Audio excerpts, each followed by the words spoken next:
சார்ந்த மாந்திரீகத்தில் இப்போ செய்து காட்டும் இந்த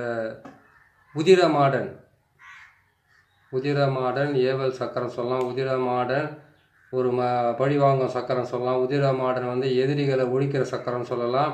உதிரமாடனை வச்சு ஒரு குடும்பத்தையே அழிக்கிற சக்கரம் சொல்லலாம். கேட்டிருக்கீங்க. அதான் கேட்டிங்கன்னாக்கா எந்த விதமான பஞ்ச பாதகமும் இல்லாமல் ஒருத்தர் அழிக்கிறதுக்கு உண்டான வழி, ஒரு குடும்பத்தை அழிக்கிறதுக்கான ஒரு வழி. ஒரு குடும்பத்துக்கு விளக்கை ஏற்றி வைக்கிறதுக்கு மட்டும் யாராலையும் முடியாது. ஆனால் ஒரு குடும்பத்தை அழிக்கிறதுக்கு மட்டும் எல்லோராலையும் முடியும். சரிங்க, கேட்டீங்க, போட்டு கொடுத்துருக்கேன் பாருங்கள். இதுக்கு முதல்ல நீங்கள் வாங்க வேண்டியது வந்து கேட்டிங்கன்னாக்கா 3 அரிசி இருக்கணும். 3 அரிசி கேட்டிங்கன்னாக்கா, ஒன்று பச்சரிசி, இன்னொன்று கேட்டிங்கன்னா புழுங்கல் அரிசி, இன்னொன்று கேட்டாக்கா மாப்பிள்ளை அரிசின்னு சொல்லுவாங்க, சம்பா அரிசி. இந்த 3 அரிசியுமே அதுக்கு இருக்கணும். அந்த 3 அரிசியை வாங்கிட்டு வந்து நல்லா போட்டு உரலில் போட்டு குத்துங்க. குத்துறீங்களா இல்லை மிக்சியில் போட்டு மாவு ஆட்டிக்கிறீங்களா? ஆட்டிக்கிட்டு என்ன பண்ணுறீங்கன்னு கேட்டிங்களானாக்கா, அதை கொண்டு வந்து என்ன பண்ணுறீங்கன்னு கேட்டிங்களானாக்கா 3 வகையான மண்ணும் எடுக்கணும். ஒரு வகையான மண்ணுன்னு கேட்டிங்களானாக்கா முச்சந்தி மண் ஒன்று. ரெண்டாவது கேட்டிங்கன்னாக்கா அந்த ஊரில் இருக்கக்கூடிய துர்க்கை அம்மன் கோயில் மண்ணோ, அப்படி இல்லைன்னு கேட்டிங்களானாக்கா வேறு ஏதாவது காளி கோயில் மண்ணோ அப்படின்னு கேட்டாக்கா அங்காள பரமேஸ்வரி, நாகாத்தம்மா, நாகாலம்மா, வேறு எந்த சாமியாக இருந்தாலும் அந்த சாமியினுடைய கோயிலானது கொஞ்சம் மண் அள்ளிக்கிட்டு வாங்க. 3 மண்ணையும் ஒன்றா சேருங்க. 3 மண்ணையும் ஒன்றா சேர்த்துட்டு எந்த குடும்பத்தை சர்வமாக நாசமாக்கி அவங்களுக்கு வந்து உதிரம் சொட்ட அவங்க வாழ்க்கையில் வந்து ஒவ்வொரு நாளும் ஒவ்வொரு ரணவேதனை அனுபவிக்கணும்னு நினைக்கிறீங்களோ அவங்களுக்காக செய்ய வேண்டியது தான் இது. ஏன்னு கேட்டிங்களானாக்கா இந்த உதிர மாடன்றது வந்து மாறி மாறி அவங்கள வந்து தாக்கிக்கிட்டே இருக்கும். ஒன்று போனால் ஒன்று, கை போனால் கால், கால் போனால் கை, தலை உடையிறது, மண்டை உடையிறது, அடிப்படுறது, ஹாஸ்பிட்டலுக்கு போகிறது, ஆப்ரேஷன் பண்ணுறது, அறுக்கிறது, எடுக்கிறது, குத்துறது, இது எல்லாமே நடக்கிறதுக்கு தான் இந்த வேலை. இந்த வேலையை செய்யணும்னு கேட்டிங்களானாக்கா இதுக்கு செய்கிறதுக்கு வந்து கரெக்டாக அரைமூட்டையை நீங்கள் சூஸ் பண்ணிக்கோங்க. அரைமூட்டை வந்து உங்களுக்கு செவ்வாய்க்கிழமை வந்தாக்கா நீங்கள் செய்கிறதுல வந்து எந்த விதமான யூஸும் ஆகாது, எல்லாமே கரெக்டாக உங்களுக்கு வேலை முடியும். சரிங்களா? சரி, இந்த மாவு எடுத்துகிட்டு வந்து இந்த மாவெல்லாம் சேர்த்துங்க. அதை சொன்ன மாதிரி வந்து பச்சரிசி வாங்கிட்டீங்க, அதுக்கப்புறம் வந்து மாப்பிள்ளை சம்பாரிச்சு வாங்கிட்டீங்க, அதுக்கப்புறம் வந்து நான் சொன்ன மாதிரி 3 அரிசி எடுத்துட்டிங்களா, இடிச்சிட்டிங்களா, மாவாக்கிட்டீங்களா, அதே வந்து முக்கூட்டு மண் எடுத்துக்கிட்டிங்களா, அதே மாதிரி வந்து துர்க்கை அம்மனுடைய மண் அதை எடுத்துக்கிட்டிங்களா, அதுக்கப்புறம் வந்து கேட்டிங்களானாக்கா இந்த கோயிலாண்ட ஒரு மண் சொல்லியிருக்கோம், 3 வழி கூடுற மண், அந்த துர்க்கை அம்மன் கோயில் மண், அதுக்கப்புறம் கேட்டிங்களானாக்கா நம்ம எல்லை தேவதையாக இருந்தாக்கா அங்கே ஒரு மண் எடுத்துங்க. இந்த மண் எடுத்துக்கலாம். அப்படி இல்லைன்னு கேட்டிங்கன்னாக்கா இந்த மண் எதுவுமே உங்களால் எடுக்கவே முடியலன்னு கேட்டாக்கா எருக்கஞ்செடி கீழே இருக்கக்கூடிய மண் கொண்டு வாங்க.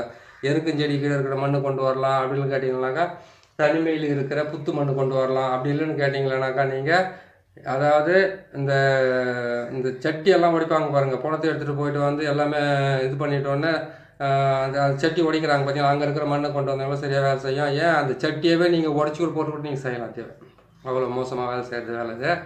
இந்த உதிரமாடனுடைய ஏவலை செய்துட்டீங்கன்னா உதிரமாடன் ஏவல், உதிரமாடன் பாவ ஏவல்னு சொல்லலாம், உதிரமாடன் ஏவல் சொல்லலாம். உதிரமாடன் வந்து விரோதிகளை அழிக்கிறது, எதிரிகளை ஒழிக்கிறது.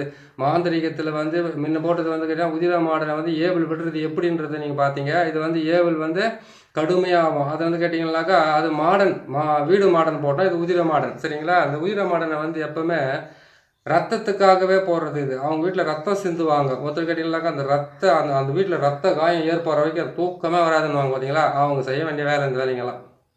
இதுதான் ரொம்ப அக்கறையாக கேட்டிருக்கீங்க. சந்தோஷமான விஷயம். சரிங்க, இதை போட்டிருக்கும் பாருங்கள். இந்த மாதிரி என்ன பண்ணுங்கள், அந்த மண்ணை கொண்டு வந்து இந்த மாதிரி வந்து ஒரு உருவத்தை வந்து சிலையாக இது மாதிரி செஞ்சுடுங்க, பாவை மாதிரி. அந்த பாவையை செய்துட்டு அதுக்கு வந்து கேட்டிங்கனாக்கா மொத்தமே உங்களுக்கு 8 முட்டை, 8 எலுமிச்சம்பழம், அதுக்கப்புறம் கேட்டிங்கனாக்கா அவல் பொரி, அதுக்கப்புறம் பத்தி சூடம், இதெல்லாம் எடுத்துக்கிட்டு என்ன பண்ணிங்கனாக்கா தாம்பூலம் வாங்கிக்கிங்க. தாம்பூலமெல்லாம் இதை வாங்கிட்டு என்ன பண்ண கேட்டிங்கனாக்கா எருமை மாட்டினுடைய ரத்தம், அப்படி இல்லைன்னு கேட்டிங்கன்னா பசு மாட்டினுடைய ரத்தம், அதுவும் உங்களுக்கு வந்து சரி ஒருத்தர் கேட்டிங்கனாக்கா மாடுன்றது அவங்களுக்கு வந்து பிடிக்காது. அப்படின்னு கேட்டிங்களானாக்கா செம்மறி ஆடுக்கு பார்த்தீங்களா, அதனுடைய ரத்தத்தை எடுத்துங்க. அந்த ரத்தத்தை வந்து அந்த ரத்தத்தாலேயே வந்து அந்த பொம்மை உருவத்தை ஃபுல்லாகவே நீங்கள் முழுகடிக்கணும். தேவை முழுகடிச்சிட்டு அதுக்கப்புறம் தான் நீங்கள் இந்த வேலை செய்யறதுக்கு ஆரம்பிக்கணும். இதெல்லாம் செய்துட்டீங்களா? எந்த விரோதிகளை அழிக்கிறதுக்கு வந்து உதிர மாடனுடைய இது போடுறீங்க நீங்கள், அந்த விரோதிகளை வந்து வேறு இருக்கணும் கேட்டிங்கனாக்கா இதுக்கு வந்து ஒரு தகுடு ஒன்று எடுத்துக்கங்க. தகுடு ஒன்று எடுத்து நான் வந்து போட்டிருக்கிறது தகுடு மேலே தான் அந்த இதுவை போட்டிருக்கிறேன். புரியுதுங்களா? தகுடு தரையில் போடலை, தகுடு மேலே 1க்கு 1 தகுடு மேலே தான் அதை போட்டிருக்கேன். அந்த மாதிரி தகுடு வாங்கி அந்த தகுடுக்குள்ளே வந்து இதை வச்சு மறைச்சி இது பண்ணிவிட்டு இது எரிச்சிட்டு அந்த தகடை கொண்டு போயிட்டு அந்த வீட்டுங்களில் சொருகி வைக்கிறது, அந்த வீட்டுங்களில் கொண்டு போய் போட்டு வந்துடுறது. அதுக்கப்புறம் இந்த பொம்மை இருக்குது பார்த்தீங்களா, இந்த பொம்மையை வந்து நல்லா சுட்டி எரிச்சிட்டு நீங்கள் கற்பூரத்தால் சுட்டி எரிச்சிட்டு அதுக்கப்புறம் கொண்டு போயிட்டு அவங்க வீட்டினுடைய மேலே தூவி விடுறது. இதெல்லாம் செய்கிறீங்களா உங்களுக்கு நல்லா வேலை செய்யறதுக்கு ஆரம்பிக்கும். சரிங்களா? இதை செய்கிறீங்க. இது செய்து வந்து 4 நட்சத்திரம் சொல்லியிருக்கிறவங்களுக்கு அமாவாசைக்கு மறுநாள் அரமட்டை வருது, அரமட்டை செவ்வாய்க்கிழமை வந்தாக்கா அவங்களுக்கு ரொம்ப அதிர்ஷ்டம் தான். அப்படி இல்லைன்னு கேட்டிங்களானாக்கா அமாவாசைக்கு மறுநாள் அரமட்டனைக்கு தாராளமாக செஞ்சிடலாம். அதே மாதிரி கேட்டிங்கன்னா சூரிய கிரகணத்துலையும் செய்யலாம், சந்திர கிரகணத்தில் செய்யக்கூடாது தேவை. ஏன்னு கேட்டீங்கன்னாக்கா சந்திரனை வந்து ஒளியே இருந்தாருனாக்கா அது மாந்திரிகத்துக்கு உண்டான எல்லா பவர் கூட சூரிய கிரகணத்தில் செய்யலாம். செய்து ஏன் சந்திரனுக்கு மட்டும் மாந்திரிகத்தில் பழிது இல்லாமல் போய்டும், சூரியனுக்கு மட்டும் மாந்திரிகத்தில் பழிது இருக்குமான்னு கேட்டிங்கன்னாக்கா சூரியனுக்கு வந்து சூரியனை வந்து ராகு முழுமையான ஒரே நட்சத்திரத்தில் இருந்தால் தான் சூரிய கிரகணம் வரும். சந்திரனுக்கு வந்து கேது பகவான் வந்து இருந்தால் தான் அது முழுமையாக 2 பேரும் ஒரே நட்சத்திரத்தில் இருந்தால் தான் அது சந்திர கிரகணமாக வரும். ஆனால் சூரியனை வந்து சப்போஸ் ஏதாச்சும் ஒரு கிரகங்கள் பார்த்தாலும் பார்க்காட்டி பண்ணலாம். சூரிய கிரகத்துக்கு வந்து வக்கரம் கிடையாது. அதே மாதிரி கேட்டிங்கன்னாக்கா சூரிய பகவான் வந்து அந்த சில மணி நேரங்கள் மட்டும்தான் இருப்பார். ஆனால் சந்திரனுக்கு அப்படி கிடையாது, எப்பவுமே வளர்பிரியாவும் தேய்பிரியாவும் மாற்றி மாற்றி வந்துக்கிட்டு இருக்கிறதுனால சந்திரனுக்கு வந்து சந்திர கிரகணத்தன்னைக்கு வந்து மாந்திரிகத்தில் வந்து அந்த அளவுக்கு பலிதம் கொடுக்காது. வேற ஏதாவது மந்திர பிரயோகம் பண்ணி தன்னை சித்தி பண்ணிக்கிட்டு தனக்காக வேலை செய்யறதுக்கு வந்து சந்திர கிரகணம் கரெக்டாக வேலை செய்யும். ஆனால் சூரிய கிரகணத்துக்கு மட்டும் வந்து மாந்திரிகத்தில் மிகப்பெரிய வேலையை செய்யும். ஏன்னு கேட்டாக்கா சூரியன் மறைஞ்சாதான் மாந்திரிகத்துக்கு பலனே அதிகம். சூரியன் இருக்கும்போதுன்னு கேட்டிங்கன்னாக்கா எப்பேற்பட்ட சக்தியாக இருந்தால் சுட்டிருப்பாங்க தான் ராத்திரியில் செய்வாங்க. பகலில் செய்தாலும் ராத்திரியில் கொண்டு போய் இதை போட்டுட்டு வந்துடு, சூரிய உதைக்கிறதுக்கு முன்னே இப்போ போட்டு வந்துடும் நிறைய பேர் சொல்லுவாங்க, நானும் சொல்லியிருக்கிறேன். சரிங்களா? சரிங்க, இதை பாருங்கள், இதை பார்த்து செஞ்சுக்குங்க. செஞ்சுட்டு என்ன பண்ணீங்க கேட்டிங்கன்னாக்கா இதுக்கு வந்து கேட்டிங்கன்னாக்கா எருமை மாட்டினுடைய ரத்தம் இருக்கலாம், அப்படி இல்லைன்னு கேட்டிங்கன்னாக்கா பசு மாட்டினுடைய ரத்தம் இருக்கலாம், அப்படி இல்லை பன்றியோட ரத்தமாக இருக்கலாம், அப்படி இல்லைன்னு கேட்டிங்கன்னாக்கா செம்மறி ஆட்டினுடைய ரத்தமாக இருக்கலாம். இந்த ரத்தத்தை எடுத்துக்கங்க. இந்த ரத்தத்தை எடுத்துட்டு என்ன பண்ணு கேட்டிங்கன்னாக்கா செம்மறி ஆடானா இருக்கட்டும், எருமை மாடானா இருக்கட்டும், இல்லை எதனா கூட இருக்கட்டும், அதனுடைய முதுகெலும்பு இருக்குது பார்த்தீங்களா, அந்த முதுகெலும்புல பார்த்தீங்கன்னாக்கா ஒரு நரம்பு மாதிரி ஒரு கொடி ஒன்று ஓடும். அந்த கொடியை என்ன பண்ண கேட்டிங்கன்னா அந்த கொடியை எடுத்து அதை கூட வந்து நம்ம அதை 8 திக்கு கட்டு போடலாம். அதுலேயே பயங்கரமாக வேலை செய்யும். பயங்கரம் இருக்கிறதுல வந்து ரொம்ப மோசமான வேலை செய்யும். அந்த கொடி அந்த முதுகெலும்புக்குள்ளவே இருக்கும் அந்த கொடி. அதை போயிட்டு நீங்கள் உக்காந்து பொறுமையாக அதை யார் கட் பண்ணுறாங்களோ அவங்ககிட்ட உட்காந்து அதில் இருக்கிற அந்த கொடியை மட்டும் எடுத்து கொடுக்கணும். எவ்வளோ காசு கொடுத்தாலும் பரவாயில்ல, பலன் நிறைய வேலை செய்யறதுக்கு ஆரம்பிக்கும். சரிங்களா? ஏன் அதிலே கூட குழி தயார் கூட போடலாம், அதிலே வந்து பாவையை செய்து கட்டு போடலாம். அதே அந்த மாதிரி ஒரு கொடி இருந்தால் தான் இதுக்கு நிறைய வேலை செய்யறதுக்கு ஆரம்பிக்கும். அது கொண்டு வந்து என்ன பண்ணீங்கன்னு கேட்டிங்கன்னாக்கா முதல்ல செய்யும் போது வந்து ஒரு ஹோல்ஸ் ஒன்று போட்டுருங்க. தலையிலேருந்து வந்து கேட்டிங்கன்னாக்கா மர்மஸ்தானம் வரைக்கும் ஒரு ஹோல்ஸ் ஒன்று போட்டு அதுக்குள்ளே வந்து அந்த கொடியவை நுழைச்சி கட்டிடணும். நுழைச்சி விட்டுட்டு என்ன பண்ணுறீங்கன்னு கேட்டிங்கன்னாக்கா அது எப்படி நுழைக்க முடியும்னு கேட்டிங்கன்னாக்கா ஊசி எடுங்க. ஊசி எடுத்து நூலுக்குள்ளே சுற்றிட்டு போட்டு நீங்கள் குத்தி இழுத்துக்குங்க. குத்தி இழுத்துட்டு என்ன பண்ணீங்க அதுக்கப்புறம் பக்கத்தில் வந்து ஒரு தகடு ஒன்று எடுத்துக்கணும். நான் 1க்கு 1 தகடில் தான் போட்டு வச்சுருக்கிறேன் நான். நீங்கள் அதை வந்து நல்லபடியாக பார்த்து நீங்கள் அதை செஞ்சுக்குங்க. சரிங்களா? இதை பார்த்து நீங்கள் செய்யறதுக்கு முன்னாடி ஒரு விஷயத்த சொல்கிறேன் கேட்டுங்க. இது செய்யறதுக்கு வந்து செவ்வாய்க்கிழமை செய்தால் நல்லா இருக்கும்னு சொல்லியிருக்கிறேன். இது பிரயோகம் பண்ணுறதுனாக்கா ஒரு மனுஷனவே ஒரு வம்சத்தை அழிக்கிறதுக்காக நீங்கள் கேட்டிருக்கீங்க. அதை அழிக்கிறதுக்குன்னு கேட்டிங்கன்னா 4 நட்சத்திரம் திதி கரணம் யோகம் மொத்தமே தேவைப்படும். அதனால் அந்த அரமட்டானிக்கு செய்கிறது ரொம்ப நல்லா வேலை செய்யறதுக்கு ஆரம்பிக்கும். அதே மாதிரி அரமட்டானிக்கு வந்து செவ்வாய்க்கிழமை தான் இன்னும் நல்லா வேலை செய்யும். சனிக்கிழமை இருந்தாக்கா உயிரே போகலாம், அவ்வளோ பெரிய வேலை செய்யறதுக்கு ஆரம்பிக்கும். இது செய்து முடிங்க.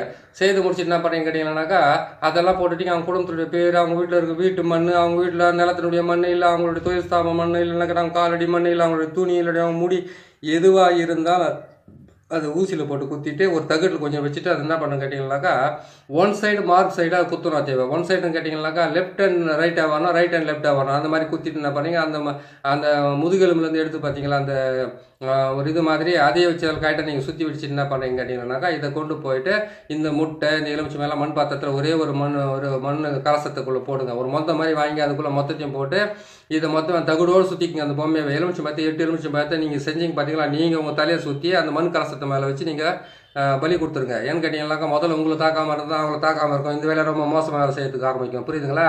11 காசுகள் தேவைப்படும். 11 ரூபா, ஒரு ரூபா தேவைப்படும். அந்த 11 ரூபாவை நீங்கள் தட்டி கொடுங்க.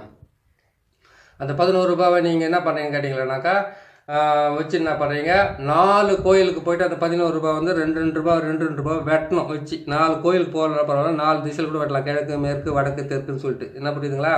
அந்த மாதிரி வெட்டிட்டு என்ன பண்ணுறீங்கன்னு கேட்டிங்கன்னாக்கா இது இங்கே எரிக்கிறீங்க பார்த்தீங்களா, நீங்கள் அந்த கலசத்துக்குள்ளே போட்டு இந்த முட்டை அதுக்கு அந்த அவல் பொறி கடலை பத்தி சோளம் இது எல்லாத்தையும் போட்டு கற்பூரம் வந்து நல்லா வந்து ஒரு 50 ரூபா கற்பூரத்தை வாங்க போட்டு இது போட்டு அவங்களுடைய பேரெல்லாம் எழுதி இதில் வச்சுட்டு நீங்கள் எரிக்கிறதுக்கு முன்னாடி என்ன பண்ணுங்கன்னா, இதுக்கு ஒரு மந்திரம் ஒன்று இருக்குது. இந்த மந்திரத்தை வந்து நீங்கள் கரெக்டாக நீங்கள் பிரயோகம் பண்ணிக்கங்க. சரிங்களா? மந்திரத்தை கொஞ்சம் ஸ்லோவாக சொல்கிறேன். ஏன்னு கேட்டிங்கன்னாக்கா, ஸ்லோவாக சொல்கிறது வந்து கொஞ்சம் எனக்கு இதுவாக இருக்கும். நான் சொல்லிடுறேன் பாருங்கள், கொஞ்சம் நீங்கள் நல்லபடியாக புரிஞ்சுக்குங்க. மாடர்ன் மந்திரம் சொல்கிற பாருங்கள். உதிர மாடர்ன் மந்திரம். அறிவோம் கிளியும் ஐயும் கிளியும் சவ்வும். உதிர மாடா அகோர மாடா. மாடு போல முகமும் மனுஷர் போல சடையும். ஏந்திய கையும் இறுகிய பல்லும். எதிரியின் தலையே எட்டா மாடா. வில்லி சூனியம் எதுவாயினும் இதற்கு ஈடு இல்லையடா மாடா. உன்னை நான் ஏவி விட்டேன், என்னை நீ காக்க, என் வார்த்தையை நீ காத்து நிற்பாய். நான் இட்ட ஆணை, சிவனிட்ட ஆணை, நான் இட்ட ஆணை, சக்தி இட்ட ஆணை, நான் இட்ட ஆணை, பூலோகத்தில் இருக்கின்ற தேவர்களிட்ட ஆணை, எல்லா ஆணைக்கும் இணங்கி நான் இட்ட நான் செய்த இந்த ஏவலை கொண்டு போய் அந்த வீட்டில் சேர் சேர் சேர் சேர். அறிவோம் ஹரிவோம் ஹரிவோம் பட். இதுதான் இதனுடைய மந்திரம். இந்த மந்திரத்தை சொல்லிட்டு என்ன பண்ணுறீங்க கேட்டிங்களானாக்கா, அந்த உதிரத்தினால இதை வச்சுருக்கீங்க இல்லையா, இது என்ன பண்ணணும்னு கேட்டிங்கன்னா, மொத்தத்தையும் எரித்து கொண்டு போயிட்டு அவங்க வீட்டுக்குள்ளே வந்து அந்த சாம்பலானா போட்டு விடலாம், அந்த தகுடானா போட்டு விடலாம். அந்த 11 காசு சொன்னோம் இல்லையா, 4 திசையில் 2 காசை வச்சு வெட்டிட்டு, அந்த வெட்டின காசை வந்து எந்த இடத்துல போகிறீங்க கேட்டாலும் அவங்க வீட்டு வாசல்லேருந்து அவங்க வந்து முச்சந்தி வாய் வரைக்கும் ஒரு காசை வெட்டின காசை போட்டுக்கிட்டே போயிடுங்க. நீங்கள் அதில் வந்து ஒரு காசாவது அவங்க ஒரு ஆள் தாண்டிட்டா கூட போதும், உங்களுக்கு நினச்ச வேலையெல்லாம் நடக்கிறதுக்கு ஆரம்பிச்சிடும். சரிங்களா? இந்த வேலைங்களெல்லாம் நீங்கள் செய்கிறதுக்கு முன்னாடி இந்த உதிர மாடினுடைய செய்வன சக்கரத்தை வந்து இந்த பொம்மைகளெல்லாம் செய்து நீங்கள் போடுறதுக்கு முன்னாடி ஒரு நிமிஷம் நம்ம யோசிக்கணும். ஏன்னு கேட்டிங்கன்னாக்கா, அவங்கள நீங்கள் அழிக்கிறதுக்காக நீங்கள் செய்கிறத வந்து நீங்கள் தாண்டாத மாதிரி பார்த்துக்கணும். புரியுதுங்களா? எப்போவுமே வந்து கேட்டிங்கன்னாக்கா, எதிரி வலுவோடு இருக்கட்டும், வலுவு குன்றி கூட இருக்கட்டும், நீங்கள் எந்த வேலை செய்யறதுனாலும் அது பாருங்கள், இதுக்கு ரத்தம், அதுக்கப்புறம் கேட்டிங்கன்னாக்கா அவல் பொரி, அதுக்கப்புறம் தாம்பூலம், இது எல்லாமே வச்சு காசெல்லாம் வந்து வெட்டி கூட கட்டலாத்துன்னு போயிட்டு வெட்டி எடுத்துன்னு போயிட்டு கரெக்டாக எடுத்துன்னு போயிட்டு மரத்தில் கட்டிட்டு வரலாம். இப்போ வேப்ப மரத்தில் கட்டலாம், எட்டி மரத்தில் கட்டலாம், அவங்களோட பேர்களை போட்டு தகுட்டில் எழுதி வந்து கட்டிட்டு வரலாம். இறுக்கி போட்டு கட்டிட்டு வந்தீங்கன்னா போதும், கை கால் வராமல் போகிறதுக்கும், விளங்காமல் போகிறதுக்கும், ரத்தம் சொட்டு வேலை செய்கிறதுக்கும், ஆப்ரேஷன் ஆகிறதுக்கும், அடி போகிறதுக்கும், பைக்கில் போனால் ஆக்சிடென்ட் ஆகிறதுக்கும் இது எல்லாமே நடக்கும். சரிங்களா? இந்த உதிர மாடனுடைய செய்வன சக்கரத்தை, செய்வன பொம்மையை நீங்கள் செய்வன பாவையை நீங்கள் செய்கிறதுக்கு முன்னாடி இந்த பொருளெல்லாம் சேகரிச்சுக்கங்க. சேகரித்து கரெக்டாக செய்துக்கிட்டே வாங்க. செய்து முடிச்சிட்டிங்களா, அதுக்கப்புறம் நீங்கள் செய்து முடிச்சு நீங்கள் பசுமாட்டினுடைய கோமியத்தில் நீங்கள் குளிச்சுட்டு என்ன பண்ணீங்கன்னாக்கா, ஒரு 3 நாளைக்கு நீங்கள் குளிக்க வேண்டியதாக இருக்கும். நான்வெஜ் நீங்கள் சாப்பிடாமல் இருங்க. ஏன்னு கேட்டிங்கன்னாக்கா, செஞ்சு கொடுக்கறதுக்கு உண்டான பலனை வந்து கரெக்டாக செய்யும். செய்வனையிலேருந்து உங்களுக்கு வந்து மிகப்பெரிய வெற்றியை கொடுக்குறோன்னு கேட்டிங்கன்னாக்கா, நம்ம எந்த தெய்வத்தை வந்து சித்தி பண்ணிக்கிறோமோ அவங்களாவே நம்ம மாறினா தான் அது வந்து உங்களுக்கு வந்து பலிதமாகும், ஜனவசியத்தை கொடுக்கறதுக்கு ஆரம்பிப்பாங்க. இந்த உதிர மாடன் பாவை பிரயோகத்தை செய்யறதுக்கு முன்னாடி நீங்கள் செய்ய வேண்டியது என்ன விஷயம்னு கேட்டிங்களானாக்கா, இது செய்யறதுக்கு முன்னாடி உதிர மாடினுடைய அந்த இப்போ நான் சொன்ன இந்த மந்திரத்தை வந்து நீங்கள் இன்னும் கொஞ்சம் கூட நீங்கள் உச்சாரணை பண்ணி வச்சுக்கோங்க. அந்த மந்திரத்தை வந்து நீங்கள் நல்லா சித்தி பண்ணி வச்சுட்டீங்கன்னாக்கா நீங்கள் செய்யறதுக்கு ரொம்ப நல்லாயிருக்கும். சரிங்களா?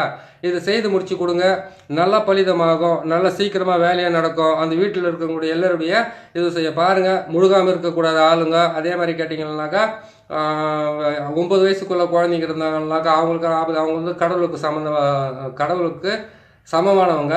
அவங்களுக்கெல்லாம் வந்து எதனா படிச்சிங்கன்னாக்கா தெய்வ குற்றத்துக்கு ஆளாக வேண்டியதாக இருக்கும். பார்த்து பத்திரமா செய்து கொடுங்க. நீங்களும் செய்யுங்க, மற்றவங்களுக்கு செய்து கொடுங்க. நான் போகிற இந்த வீடியோ பதிவெல்லாம் உங்களுக்கு ரொம்ப பிடிச்சிருக்குன்னு நினைக்கிறேன். ஏன்னு கேட்டிங்கன்னாக்கா, பார்க்கும்போது தெரியுது நான் பிடிச்சிருக்கோன்னு சொல்லிட்டு. அப்படி பிடிச்சிருக்குதுன்னு கேட்டால் சப்ஸ்கிரைப் பண்ணுங்கள், லைக் பண்ணுங்கள், ஷேர் பண்ணுங்கள். உங்களுக்காக வந்து நீங்கள் கேட்குறதெல்லாம் போட்டு கொடுக்குறேன். இன்னும் வந்து நீங்கள் தசமா தேதி வந்து நீங்கள் மீதி 4 வீட்டுக்கு போட சொல்லியிருக்கிறீங்க. அதுக்கப்புறம் கேட்டிங்களானாக்கா, அது இன்னும் கேட்டு நல்லா ஒரு 40-50 வீடியோ கேட்டுக்கிறீங்க. மொத்தத்தையும் ஒன்று நான் போட்டுக்கிட்டு வரேன். நான் இன்னும் மையினுடைய அகராதி இன்னும் முடியல. அது முடிஞ்சவொன்னே உங்களுக்கு நான் செய்து கொடுக்குறேன். நான் ஒவ்வொன்றா போட்டு தரேன். ஏன்னா ஆளும் இருக்கிறாங்க, வேலையும் செய்யணும், நானும் எல்லாமே பிரயோகப்படி உங்களுக்கு கொடுத்துட்டு வரணும். கரெக்டாக பார்த்து செய்யுங்க. அதுக்கு உண்டான வழியை வந்து உங்களுக்கு நல்லபடியாக நடக்கட்டும். நீங்கள் பார்க்கும்போது வந்து நம்மளுக்கு சப்ஸ்கிரைப் பண்ணுங்கள், லைக் பண்ணுங்கள், ஷேர் பண்ணுங்கள். இன்னொரு நல்ல பதிவு உங்களை நான் சந்திக்கிறேன். நன்றி, வணக்கம்.